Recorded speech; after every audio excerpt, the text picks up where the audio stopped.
Cuidado, cuidado. Tiro al blanco. Bueno, se ha planteado desde la Presidencia de la República lo de convivir con el COVID. Pero estamos hablando de convivir en una fase todavía muy activa del contagio. Se agarraron de las cifras que ellos dan, y hay mucha manipulación de cifras, sobre la reducción de las muertes y un día sin registro de muertos.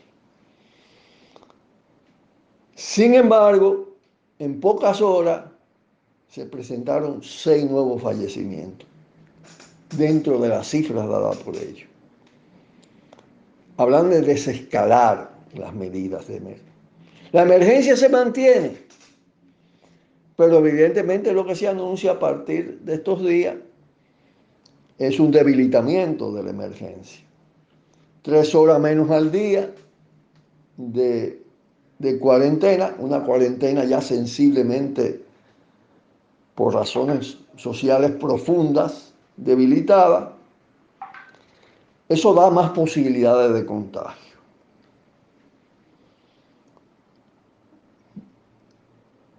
Porque los contagios siguen y están por encima de lo que se anuncia.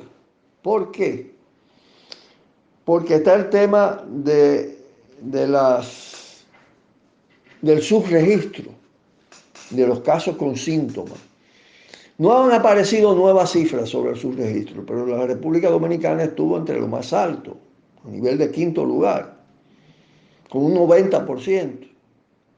Pero también se sabe que el volumen de contagiados sin síntomas es muy alto en comparación con lo que se detectan con síntomas. Se habla de una proporción de 1 a 10. Entonces, el volumen de contagiados aquí es alto. Cuando se hace la apertura en esas condiciones, aumentan los riesgos. Y puede venir el nuevo brote, la nueva ola. Ya ha pasado en otros países. Todo esto de convivir de esa manera, porque además con un patrón de carácter muy general, sin sectorizar, todo esto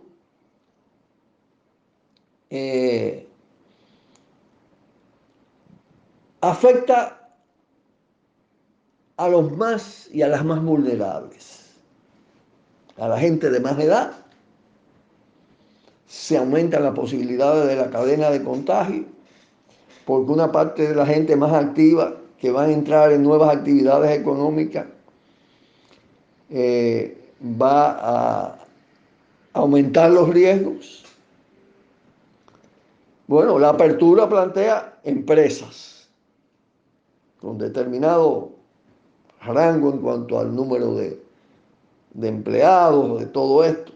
El Estado habla de reabrir en un 50%. Hay que ver qué va a pasar también con los envejecientes en ese caso. El metro, la 11, el teleférico, con una escasa capacidad de fiscalización, con una escasísima disciplina. Entonces se habla de los protocolos. Bien, se abre, pero tienen que cumplirlo también. ¿Quién controla eso aquí? ¿Qué capacidad hay para eso? Miren ustedes, lo que la propia OMS acaba de declarar, porque esa tendencia de lo que está pasando aquí está presente en el mundo. La propia OMS dice, los que avanzan con demasiada rapidez, sin tener un andamiaje de salud pública capaz de detectar y suprimir la transmisión, corren el riesgo de afectar su propia recuperación. Aquí no se ha podido declarar el control de la pandemia, mucho menos el corte de la cadena de transmisión. De manera que esto tiene mucho de aventura. y de aventura que podría afectar en mayor grado a la población de adultos mayores, a los bebés, niños desde un día hasta 5 años, que la cadena de muerte ha aumentado, y los que padecen de determinadas enfermedades.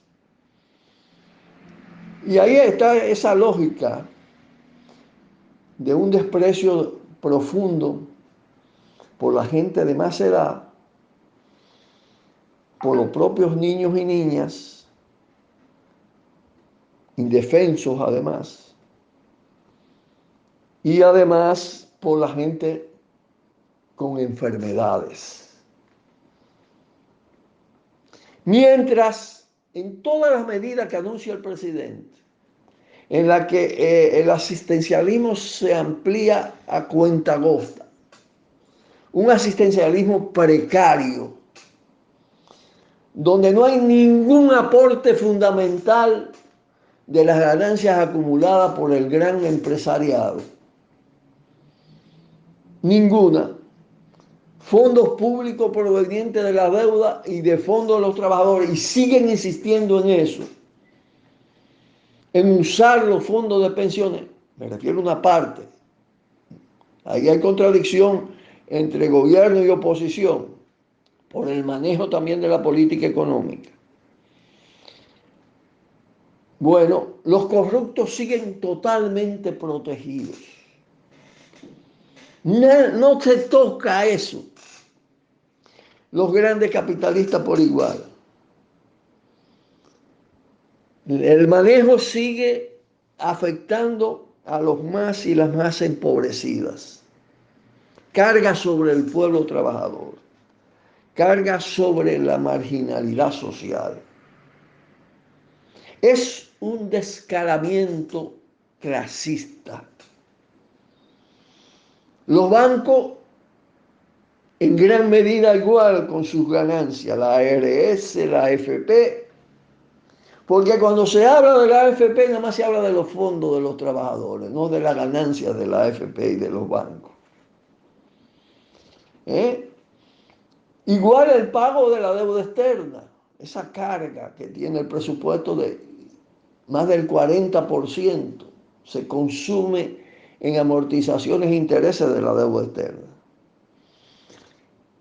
Y ni hablar, han hecho todos estos despidos, todas estas suspensiones, sin actuar en la línea de cesantía, compensaciones completas de salarios, ingresos que compensen esto. Hay propuestas consistentes. Cómo de la ganancia de la AFP se pueden obtener fondos sensibles para darle los salarios completos a los trabajadores. Se plantea un aumento de un mes más, con la misma precariedad, salvo algunos sectores de dimensión, de número reducido, que se incorporan. Entonces, está clarito que antes, con todas las restricciones, y ahora aflojando las restricciones, la lógica del poder, la racionalidad del poder, es salvarse los de arriba, sacrificando cada vez más a los y las de abajo. Y de paso, todo un sector intermedio. Así van las cosas y tenemos que cargar las baterías para enfrentar todo lo que viene. Pausamos y volvemos. Cuidado, cuidado. Tiro al blanco.